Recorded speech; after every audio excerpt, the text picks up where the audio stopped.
with me?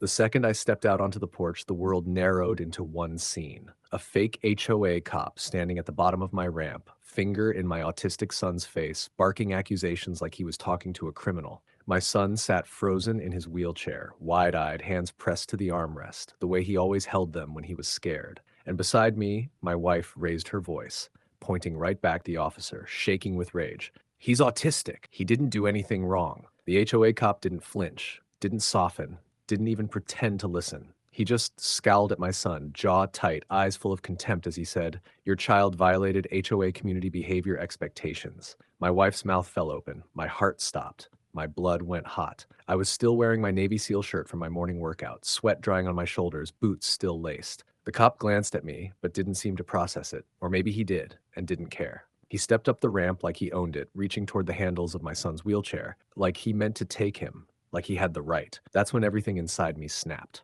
Before we dive in, comment which country you're watching from. Let's see how far this story travels. But to understand why this moment hit the way it did, you need the backstory. We moved here 2 weeks ago. 2 weeks. Barely enough time to unpack dishes, but plenty of time for HOA President Karen Mallory to show us exactly the kind of person she was. The first day she saw my son, she gave a tight, disgusted smile, then turned to her friend and whispered loud enough for us to hear, "They're really letting anyone move in now." We brushed it off. Then she complained that our wheelchair ramp ruined the visual harmony of the cul-de-sac. She sent a violation letter claiming my son made disruptive noise, even though he barely speaks above a whisper. She told neighbors our son was disturbing the community balance. And the last straw? 2 days ago, we caught her taking pictures of our ramp and muttering, "That boy doesn't belong here." We ignored her. We wanted peace. But Karen didn't. This morning, the moment she saw my truck wasn't in the driveway, she sent her HOA security officer, a man in a fake uniform, a wannabe cop, a bully with a badge sticker on his vest. He marched onto my ramp without permission and pointed right at my son. "This child must be removed from the neighborhood event area. He does not meet HOA behavior standards." My wife stepped between them. "He's autistic," she shouted. "He didn't do anything." He ignored her completely, like she wasn't even there. Then he did the unthinkable. He grabbed the wheelchair handles and tried to pull my son away from our own front door. That's when I stepped forward. Keys dropped from my hand. Muscles tightened, knuckles cracked loud in the quiet morning air. I placed myself between the officer and my boy and said, voice low enough to make the air vibrate, "Touch my boy again and watch what happens." The HOA cop smirked, leaned in, and said, "Try me, tough guy." The HOA cop didn't back up, didn't blink, didn't even look at my son who was shaking in his wheelchair. He leaned in so close I could smell his cheap cologne and said it again. Slower this time. "Try me." That was it. My wife grabbed my arm. "Honey, don't." But she stopped mid-sentence when the officer's hand shot forward. Not at me, at my son. He reached for the wheelchair handles again, like he actually thought he could drag my autistic boy off our ramp like he was confiscating a bicycle. I don't remember deciding to move. My body just reacted. My hand clamped around his wrist before he touched the chair. His eyes widened. Too late. I twisted. Hard. A clean, sharp, seal-trained joint lock that made his entire body fold forward like someone unplugged his spine. He screamed. High and ugly, but I wasn't done. I shoved him back, stepped between him and my son fully, and said, "That's strike one." He staggered, clutching his wrist, but the idiot still tried to square up, tried to puff his chest, tried to intimidate me in my own doorway. "You're assaulting an HOA officer," he shouted, voice cracking. My wife barked back, "You put hands on a disabled child." He didn't respond. He lunged. That was strike two. He swung first, sloppy, wide, desperate.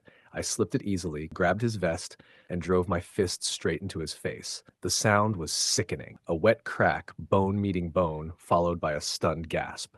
He dropped to one knee, holding his nose as blood leaked through his fingers. But he still wasn't smart enough to stop. "You're under arrest," he wheezed. He reached for his belt, maybe for fake cuffs, maybe for a baton. Didn't matter. I stepped forward, grabbed the front of his vest, and hit him again. A brutal right hook. His head snapped sideways, neck twisting violently. He collapsed flat on the lawn. My wife covered her mouth. Oh my God. But the HOA cop wasn't unconscious yet. He tried to crawl, tried to reach the ramp again, tried to touch my son a third time. That was the last mistake he made.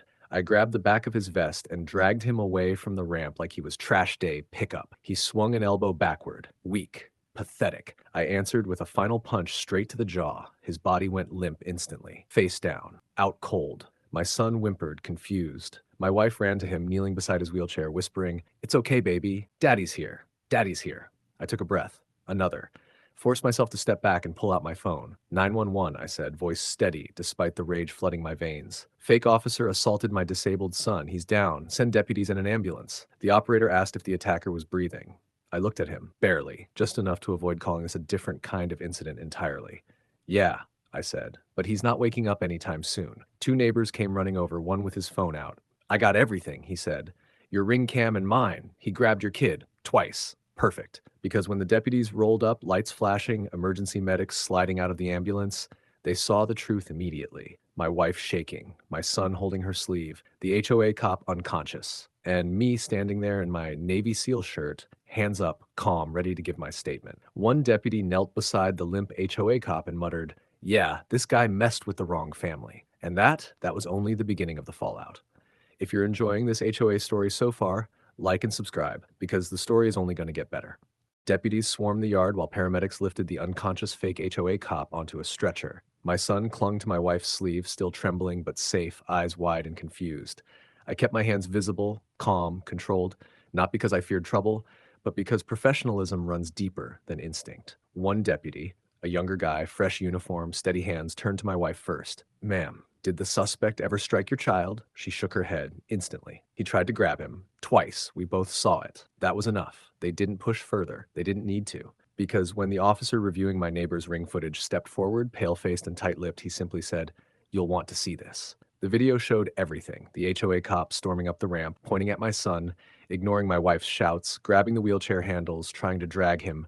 Every frame damning, every second undeniable. And right about then, while deputies replayed the footage, Karen Mallory finally came marching down the sidewalk like she owned the neighborhood. Hands on hips, fake confidence, fake authority, fake power. "What the hell is going on here?" she demanded. One deputy stepped toward her, another held out an arm, blocking her path. Karen pointed at me. "That man assaulted my HOA security officer. I want him arrested immediately. He attacked one of my employees." My wife snapped. "He tried to take our son." Karen rolled her eyes, actually rolled her eyes, and said, "That child has been a disruption since they moved in. I authorized my officer to remove him for a behavioral check." Every deputy froze.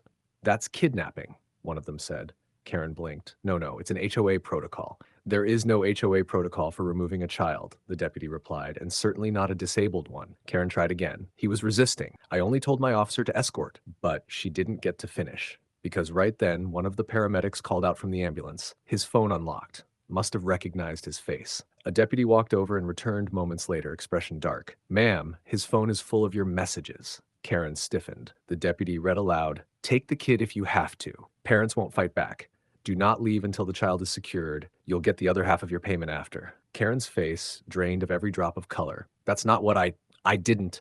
This is taken out of context." The deputy shook his head. "Ma'am, you ordered an abduction, and you paid for it." Two officers closed in around her. Karen stepped back once, then again, then tried to run. She didn't make it 2 steps. They cuffed her immediately. She shrieked, kicked, cursed, but the fight was gone. Neighbors lined the street, watching in stunned silence as she was walked to the cruiser like a tyrant finally facing consequences. Karen Mallory was charged with attempted kidnapping of a disabled minor, conspiracy to commit assault, using a civilian as an armed enforcer, harassment of a vulnerable family, intentional infliction of emotional distress, paying for an illegal removal. She was sentenced to 7 years in state prison, plus $85,000 in restitution for medical bills, trauma therapy, and damages to our family. As for the fake HOA cop, he suffered a severe rib fracture, a concussion, a brain bruise that put him into a coma that night. Doctors said that if he wakes up, he'll face every charge Karen faces, plus impersonating law enforcement and attempted abduction. And that's how a fake HOA goon who thought he could bully a disabled child ended up unconscious on a stretcher. Karen ended up in handcuffs, and this neighborhood finally learned exactly who they were dealing with. The end.